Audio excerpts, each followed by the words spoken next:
Have you ever woken up in a quiet house, looked around, and asked yourself, why is it so silent? No laughter or chatter. No one asking if you've had breakfast yet. Just the ticking of the clock and rays of sunlight creeping through the window, as if they too are hesitant to enter. At first, perhaps you thought this was peace. No more noise, no more rushing around. But then, that silence began to feel heavy. It's no longer peace. It becomes emptiness. If you're feeling this way, please know that you're not alone in this feeling.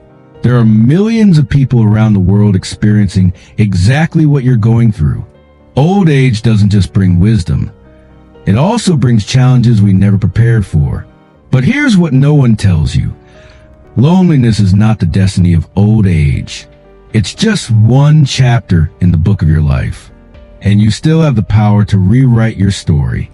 In today's video, I want to share with you the things that old age has taught me, lessons from ancient philosophy, and how to turn lonely days into the most beautiful moments of your life. Because, my friend, living alone doesn't mean living lonely. There's a story I want to tell you. 2 years ago, I met an 80-year-old woman named Margaret. She was sitting alone in the park, holding a small notebook and a pen. I was curious and asked what she was doing. She smiled. I'm writing a letter to myself from last year. Sounds strange, doesn't it? But Margaret had understood something many of us forget. Before we can love others, we must learn to love ourselves. Ancient Greek philosophers taught us something. Know thyself. But as we age, the saying becomes deeper. It's not just about knowing, but about accepting and loving ourselves. When you're alone, the voice inside your head becomes your only companion. And sadly, that voice is often harsher to us than anyone else could be.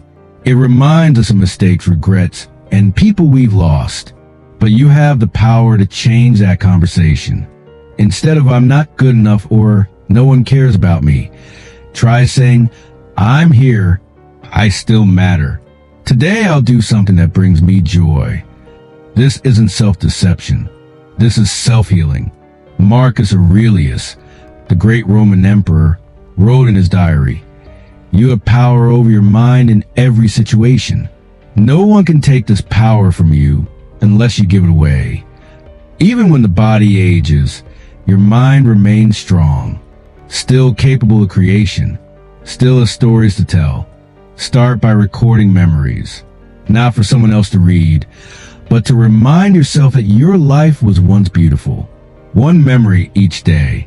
Maybe the way your mother cooked your favorite soup. Maybe the first morning you held your firstborn. Maybe the laughter of old friends. These memories aren't just the past. They're proof that you've lived a meaningful life. And they still live within you. When you write, you're talking to yourself. You're listening to stories that perhaps no one else has ever heard. And that's a miracle. In solitude, you discover that you've never truly been alone because you have an entire world inside. But it's not just about writing. Creativity can be anything that moves your hands and lightens your heart. Kneading some dough to make bread, painting a simple watercolor, or simply sitting by the window and watching clouds change shape. Every time you create something, however small, you're reminding yourself, I'm still here. I can still make something beautiful. And don't forget laughter. Have you ever noticed that when we're alone, we often forget to laugh? As if laughter only belongs to gatherings and meetings. But that's not true. You still deserve to laugh. Your body still needs that joy. Watch an old comedy. Read a funny story. Call someone whose voice alone makes you want to smile. And if nothing's within reach, remember joyful moments from the past. Laughter can live in memory, in music, even in a gentle smile you give yourself. Laughter is a gentle form of rebellion against sadness. It can't solve everything, but it softens everything. It creates small cracks in the wall of sadness where light can seep through. But caring for the soul is only half the story. The other half lies in how we live with the outside world. And the first thing I want to tell you might sound a bit rigid, but trust me, it will change your life. Create a rhythm for your day. Do you know why ancient monks always woke at the same time, ate at the same time, prayed at the same time? Not because they were rigid, but because they understood that structure is a foundation of freedom. When you're alone, no one wakes you up. There are no meetings, no appointments. At first, this seems like wonderful freedom. But then, too much unstructured time becomes a trap. Days blend together. Motivation fades. And you forget the last time you cooked a proper meal or stepped outside. So, establish a gentle rhythm. It doesn't need to be strict, just enough to give your day shape. Wake up at the same time each day. Make your bed.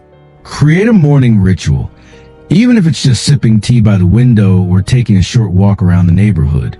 Plan something, however small, for each part of your day. That bit of structure will bring meaning to your day. And meaning is what lifts us when life feels empty. Now, let's talk about your living space. Your home can either comfort you or drain you without you even realizing it. Clutter piles up. Rooms that once brimmed with life now gather dust. It's easy to lose interest, to stop caring. But here's what matters. Your home reflects how you feel about yourself. So make it a place that nurtures you. I remember reading about a Japanese philosopher once. He lived in a small room with just a few possessions, but everything was in its proper place. Everything had meaning. He said, "When the space around me is harmonious, my soul is harmonious too." You don't need to clean the entire house at once.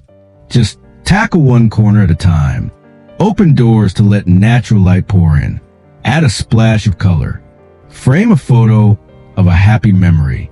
Play music that makes your soul sing along. Change just one thing each day. Because when your surroundings feel warm and full of life, you'll feel the same way. And while we're talking about space, let's talk about movement. Yes, exercise, but also just moving when no one's watching. It's easy to sit all day watching TV, eating, thinking, or scrolling through your phone, but your body craves movement. Movement isn't just about health. It's about energy, mood, and life itself. Start small. Stretch in bed before getting up. Walk to the end of your block and back. Put on your favorite song and dance around the kitchen. Move your body as if it still belongs to you, because it does. You haven't lost your strength. You just need to remind your body that it's still there. Now, let's dive into something truly powerful. Connecting with others intentionally. It's easy to feel like no one notices when you're alone. You might think everyone's too busy or that you've been forgotten. But connection isn't just about waiting for someone to reach out first. It's about you taking the first step. Call a friend you haven't spoken to in a while. Smile at the cashier at the store. Join an online group or one at your local community center. Write a letter just to say, "I'm thinking of you." There are people out there craving connection, just like you. But someone has to start the conversation. Let it be you.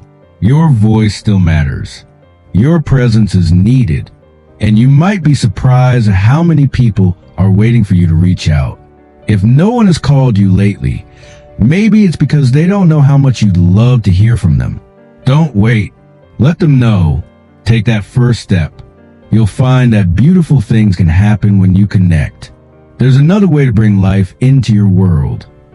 Care for something. It could be a pet, plants, a garden, or even a neighbor who needs help. Caring for something beyond yourself brings joy and purpose into the quiet. It gives your day direction and meaning.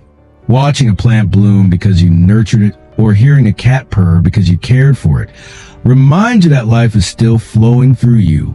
You are needed. You are alive. Lao Tzu once said, "Nature does not hurry, yet everything is accomplished." When you care for a small plant, you're learning patience. You're learning that growth happens slowly, gently, but surely. And perhaps in caring for that plant, you're also caring for yourself. Now, I want to talk to you about perhaps the hardest thing old age brings: the pain of loss. Grief will visit, especially when you've lost someone dear. Sometimes it comes suddenly like a wave, a familiar scent, an old song, a photograph, and suddenly their absence fills the room. Your chest tightens. Tears flow. Let them flow. You've earned the right to mourn, to remember, to miss them. But please know this: grief doesn't have to be the only presence in the room. You can let hope sit beside it. You can feel the sorrow without being swallowed by it. I remember the story of Mr. Hiroshi, an 86-year-old Japanese man. He lost his wife after 60 years together. In the first months, he would sit at the dinner table for every meal and set 2 pairs of chopsticks, as if she were still there. Then one day, he set only 1 pair, not because he forgot her, but because he realized love doesn't die with the person who's gone. It lives on in how we continue to live. Say their name with love, not just with pain. Do small, gentle things to reconnect with life. Light a candle in their memory.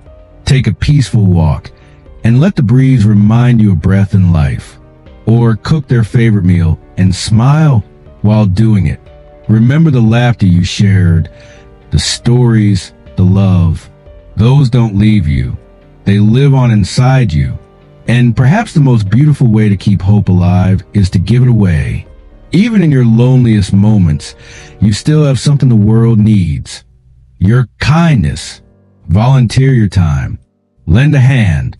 Give a warm smile to someone passing by. Seneca, the Roman philosopher, once wrote, "Every new day is a gift." That's why it's called the present. When you give kindness, you're opening that gift not just for others, but for yourself. The act of giving reminds you of your worth. It brings connection. And over time, the kindness you put into the world begins to circle back to you. It returns in ways you never expected. Through gratitude, friendship, peace. There's a Buddhist story I love. An old monk asked his disciple, "How do you know if a life has meaning?" The disciple replied, "When that person helps many people." The monk shook his head. "No, a life has meaning when that person understands that helping others is the way to help themselves. When you give, you're not just helping others escape loneliness. You're helping yourself escape it. And here's the miracle. Your small acts of kindness create ripples. A smile can brighten someone's day. A phone call can save someone from despair. A piece of advice can change a young person's entire life. You may never know the full impact of those actions, but trust me, they exist. They are your living legacy. Loneliness can feel heavy, yes, but it's not permanent. It doesn't define you. You can learn from it, grow through it, and gently move beyond it. It's a season, not a sentence. It will pass. And while it's here, remember this: you are not invisible. You are not forgotten. Your presence matters more than you could ever know. You are here. You are seen. You are enough. So as you go through today, carry this with you. Your creativity is your light. Your laughter is your strength. Your hope is your guide. And your kindness is your legacy. You are never truly alone. Because every time you create, smile, give, and hope, you're weaving threads of connection into the world around you. Old age doesn't need to be loud. It just needs to be peaceful enough. Peace in the soul is happiness enough. If no one embraces you, learn to embrace yourself. No one understands you like you understand yourself. And no one loves you like you can love yourself. You've made it this far, and that's extraordinary. Thank you for being here. You matter. You always have mattered. You always will matter. If you're also experiencing these emotions, please leave a comment below. Don't forget to share this video with someone who's feeling lonely, because they might need to hear these words. Subscribe to join me on this journey of living peacefully as we age. You deserve to be loved. Start by loving yourself.